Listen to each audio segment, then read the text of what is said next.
तर हा माझ्यासोबत अन्याय आहे, कारण मी महानगरपालिकेचा एक सदस्य आहे.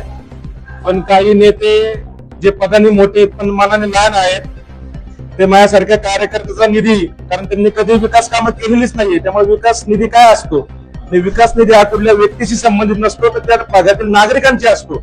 आणि माझ्या प्रभागातील नागरिकांनी सुद्धा यांना दोनदा मतदान केले, दोनदा निवडून दिले. पण अशा परिस्थितीमध्ये स्वतः एक सुद्धा टॉयलेट माझ्या प्रभागात बांधलं नाहीये मतदारसंघामध्ये. पण त्या नेत्यांनी, माननीय चंद्रकांत दादा पाटील असतील, त्यांच्या आदेशाप्रमाणे आज सभागृहामध्ये माझा जो विकास निधी आहे, जो माझ्या प्रभागामध्ये मी विकास करणार होतो, मैदान बनवणार होतो, रस्ते बनवणार होतो, गार्डन बनवणार होतो, टॉयलेट बनवणार होतो, हा सर्व निधी शून्य करण्यात आलेला आहे.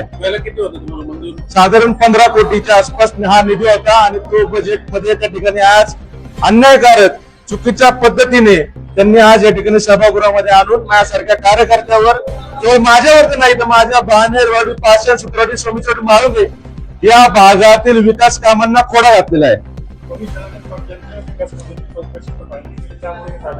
100%. कारण ज्या दिवशी माझा हा ठराव स्थायी समिती, मान्य स्थायी समिती पुढे होता की कोथरूड विधानसभा मतदारसंघामध्ये काही चुकीची कामं झालेली आहेत, कमीचे काम असून जास्तीचे बिल त्या ठिकाणी दाखवण्यात आलेले आहे, याबाबत तुम्ही मान्य आयुक्तांनी किंवा प्रशासनाने याची चौकशी करावी असा ठराव मी त्या ठिकाणी दिला होता. त्याच्यामध्ये मी कोणाचंही नाव घेतलं नव्हतं.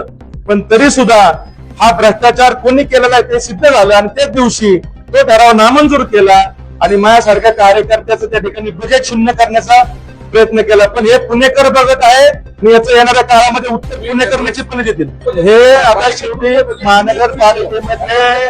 महानगरपालिकेमध्ये स्थायी समिती अध्यक्ष श्रीनाथ धुमाले यांना निश्चितपणे चंद्रकांत दादांचा दबाव होता, त्यामुळे त्यांनी हा ठराव चुकीच्या पद्धतीने आणून त्या ठिकाणी माझ्यासारख्या नगरसेवकाचं बजेट शून्य केलेलं आहे.